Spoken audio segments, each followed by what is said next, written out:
Hello everyone, today I will be sharing with you guys what my experience with DoorDash was and everything you need to know. This is based on my experience, and here's a little disclaimer: this can be different for everyone depending on where you live, because sometimes they have promos. I'll get into that later. Those can differ, and the amount of busyness and how many dashers or drivers that there are, it can fluctuate, which can affect you as a DoorDash driver. And I'll put a few timestamps right over here if you want to jump to any part of the video. I'm gonna be going over like a few parts of it, like what it is, how much time it takes, and how much you're earning. First things first, if you don't know what it is, it's basically just a food ordering business like Uber Eats, Grubhub, stuff like that. And I would say like Instacart, where you do grocery shopping for other people, but personally I do not do those ones, but that is an option. And I'm looking on my phone for reference because I put a few notes down. All you have to do is pick up food for people and then you drop it off at their house. So you do have to be 18 to join. I DoorDashed for about 3 months consistently, and then it went on and off, and then I simply just cut it off. I'll explain why later. Here is my first topic, and it is time. You are not guaranteed to get orders every single time. Sometimes you'll be really busy and you'll have orders one after the other. Sometimes you're gonna have to wait around. One time I waited 30 minutes just in my car in a parking lot, and there were no like decent orders to take. So if you are planning on door dashing, don't think that it's something that you can rely on. It's kind of unpredictable. And sometimes I would go out and do only one order when I plan to go out for 3 hours. That's normally how long my shifts would be, and that would happen simply because it's just so slow. So generally I would go out in 3-hour chunks, usually during lunch and dinner. I think one time I went out kind of in the morning-ish, like 9 o'clock, and in my city it is still busy, so there are orders during that time. I just don't get up that early. But the lunch and dinner periods are pretty successful, and I go around from like 5 o'clock to 8 o'clock, or if it's like a Friday night or something, maybe 6 to 9. During lunch I would go from like maybe 11 to 2 o'clock. One thing I don't recommend doing is going out at night, because it's more difficult to find the houses when it's dark. Plus it's a little bit sketchy, depending on you if you want to do it or not, but I wouldn't recommend it. Also, because you always have to constantly be looking at your phone, you could possibly be getting pulled over. So just be careful with that. Make sure you have like a little stand mount on your car. It hasn't happened to me before, but just a little warning for you guys, because you can get pulled over just by having your phone out. Okay, so once you do get an order that you want to go for, it's actually pretty easy, and it's even more easier with COVID. Pickup is just a lot simpler, especially with fast food places. They try to get everyone out, except with Farmer Boys.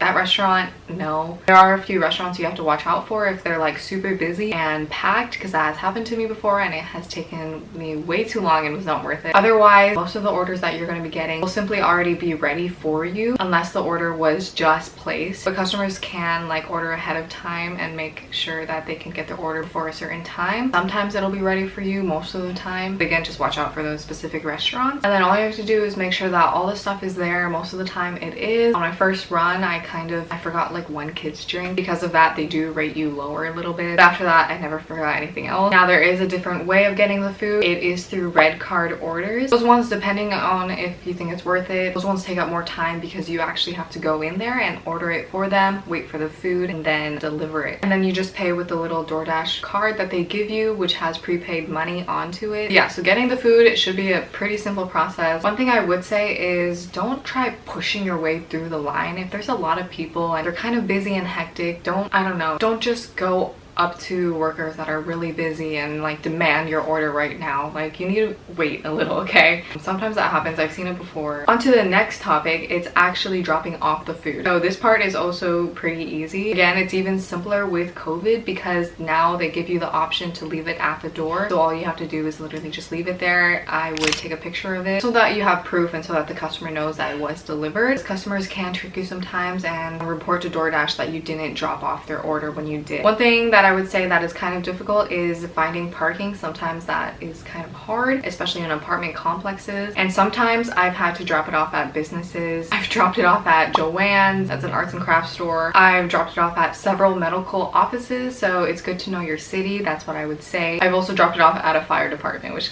low-key kind of scared me, but yeah. So just communicate with your customer. Maybe ask them, where do you want it dropped off? Because at the fire department, it was huge and there was like no like main entrance, I guess. So I had to texted him and he simply just let me know that where I was standing was perfectly fine. Now, something that is difficult is apartment. Those can take a while because you have to find the room number, and if you have more than one order in the car with you, you kind of have to speed it up a little because I didn't know this for a while, but they can see your location. So if they see that you're like at another household or like at another apartment place, I'm not sure if customers realize that we sometimes have more than one order. They are waiting on you, so you don't want to take too long at the apartment complex. Something that I would recommend is actually going on the Dasher app and looking at the little home symbol. So oftentimes that lets you know where the people are. Otherwise, if you just simply type in the address, you're just going to get like the general area. That home symbol targets it a little more because it's tracked to the location on the customer's device. That's just a little tip for you. But then once you drop it off, you just confirm that you dropped it off, take the picture like I said. After that, you can see on your phone how much you got paid. There's a base pay, sometimes there's a promo, and then there's the tip. So you can automatically see how much they tip you afterwards. Never feel entitled that you earn more, because if you accepted the order in the beginning, then you accepted it. It gives you an amount that they are going to pay you for that order. It's not going to be any less. If anything, they can tip you even more. Typically, sometimes it's like an extra 25 or 50 cents. And then another thing I would say is right now with COVID, make sure you have your mask on even though you might not be meeting the person at the front door. And sometimes by the time you get to their door, they already get a notification 2 to 3 minutes beforehand that you are already in the area. Once it notifies them that you're already there, sometimes they open it when you're at the front door. So it's better to just have your mask on. Plus, at least in my area, a lot of people have a lot of the Ring doorbells so they can see you. I think that they would appreciate it more if you did have a mask on. And with DoorDash, because you can contact the customer, and sometimes when they tip me a little higher than usual, I will thank them for that. I think the highest that I've been tipped in one order was $16, even though it wasn't like too bad, but I don't know if it's just because they felt generous or because I had a mask on, but yeah. Okay, so now on to income and getting paid. So you do get paid every week. It restarts every Monday. So the orders that you do from Monday through Sunday, depending on your bank, it might take a while, but it does restart on Monday. And for me, I have Wells Fargo, I think. It got into my bank account on Tuesday morning. Throughout the week from Monday through Sunday, your orders they'll all add up and you'll see a total balance at the top, and then that'll restart back to zero and that amount will go into your bank account. So yeah, that's a plus right there. Now, one thing I am gonna say is I'm not trying to trash anybody out there, but all of the videos that you see on YouTube saying that you're gonna earn like $1,000 a week through DoorDash, that is a bit extreme, I would say. Again, it does differ on every city. I would simply say that that's a little bit extreme. Unless you're, you know, running around the city all day, every day, then maybe. But at that point, I don't think it's worth it for you. I'm sure maybe the number $1,000 seems like super good, but again, it can be too good to be true. That's just my opinion, so don't fall for all those videos on YouTube. DoorDash does claim that you can earn up to $25 an hour, and I do stand by that, but that's only if you do it correctly. If you're taking like $3 orders, then I don't think so. You do have to get the hang of knowing which orders are worth it. There is no hurt in declining your order. I've gone down to like a 7% acceptance rate, so that just shows you how many orders I do decline, because simply it's just not worth it. It's too far, or it's just simply not worth it to wait in the restaurant. So back to earning $25 an hour. That is definitely way above minimum wage, or at least at this point. And for California, minimum wage is $12. It does vary by state, and I have at times gone up to $25 an hour. On average, it's around 19, I believe. Most that I have personally heard is that my older sister actually went out on Mother's Day, and there are some pros and cons to that. I believe during Mother's Day in our city, at least, it was $6 an hour for promo. So essentially you have the base pay, that's how much DoorDash is going to pay you. There is sometimes promos if they need more dashers to go out and do orders, or if they know it's going to be really busy like Mother's Day, they might give you a $1 to $6 promo. That's all I've seen. That gets added on for every single order that you do, which does add up quite significantly. Majority of my pay, at least, was the tips. I think it was actually more than half of what I was earning. So if you're a customer watching this, yeah, we do really rely on the tips. I'm just going to go through a few cons that you need to watch out for before you start door dashing. So if you are independent and you're paying for everything yourself, obviously you are going to have to put some of that money that you earn into car maintenance, which we all know that can be super expensive. And luckily I don't pay for that stuff myself, but because you are running around the city and running your car literally, for me, I was running it for 3 hours and sometimes 6 hours in a day. A lot for a car. Eventually my car just did not take it, because you're running in and out of restaurants, turning your car on and off, and also dropping it off at households. Sometimes you can leave your car on, but I don't really like doing that sometimes. I do it sometimes if I know that nobody's around, but I rarely do that just simply because I don't feel comfortable with it. But after roughly maybe 4 or 5 months of doing DoorDash, like I said, I did 3 months consistently, and then 2 months I was kind of like, eh. I ended up having to jumpstart my car around 5 times in a week. I had to get an entire new battery change for my car. Here are a few reasons why I don't do it anymore. Number one, it is just so unpredictable. You don't know if you're gonna get orders or if it's gonna be busy, so it's kind of not reliable. Maybe for like a little side hustle, yeah, but if you're gonna be doing this like full-time, like Second is the reason that I just talked about, is it literally ruins your car. Like, there's no going around that. Maybe if you have like a freaking Tesla or something. I don't know, I feel like if you have a Tesla, then why are you door dashing? But I have seen a Tesla door dashing before actually, so that's an expensive con. And then third, sometimes I do get really impatient with restaurants.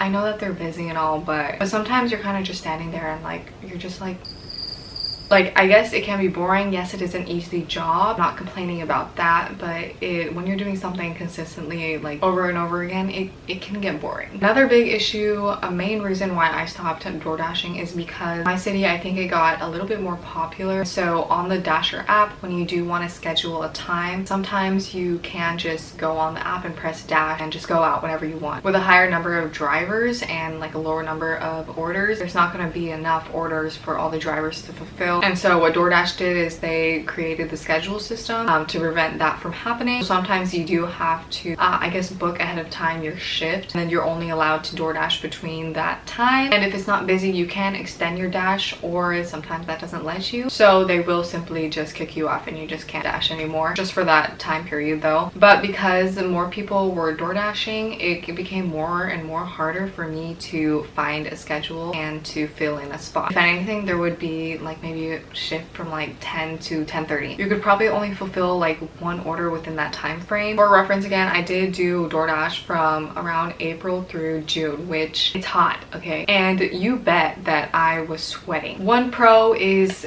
the food stays warm, but if you're door dashing freaking Cold Stone ice cream or something, acai bowls, it's gonna freaking melt. Since that was around the time when COVID started, I guess it was like a pretty easy, like, I guess summer job, I guess. And one thing that I will say is present yourself like nicely, because they can see you. I mean, you are going to where they live to drop off their food, so you don't know if they're looking through the windows or something. Again, through the Ring doorbells, they can see you. So I would present yourself well. And me being a lady, and in the summertime, I did wear shorts sometimes, only because it was very hot, not for any specific reason. I wore shorts. I have delivered food sometimes and met up with the actual person and didn't just leave it at their door, so that's literally face-to-face confrontation. But I have been complimented before, sometimes rarely, but sometimes people give you cash tips on top of a regular tip that's already through the app. I don't know if people do that by accident, but it has happened to me. But yeah, so I'm just saying, you always want to be safe though, okay? I've also delivered to a frat house before, not knowing that it was a frat. But yeah, I'm just letting you guys know, maybe present yourself a little more, because it is kind of a job. You're not working for DoorDash, because technically you're not an employee, but you are getting paid for what you're doing. So I would just, you know, I don't know, present yourself a little bit, or do whatever you want, you know. But yeah, so that's kind of all I have for this video. I can definitely go more in depth in any of these topics for you guys, because I think I have quite some experience from doing it. So let me know if you guys have any questions, or if you want to know any more information, and I'll be happy to do it for you guys. But yeah, so that's just kind of the basics. So thank you guys so much for watching this video, and I will see you guys in my next one. Bye-bye. She's a Mona Lisa. Everyone's lining up to see her.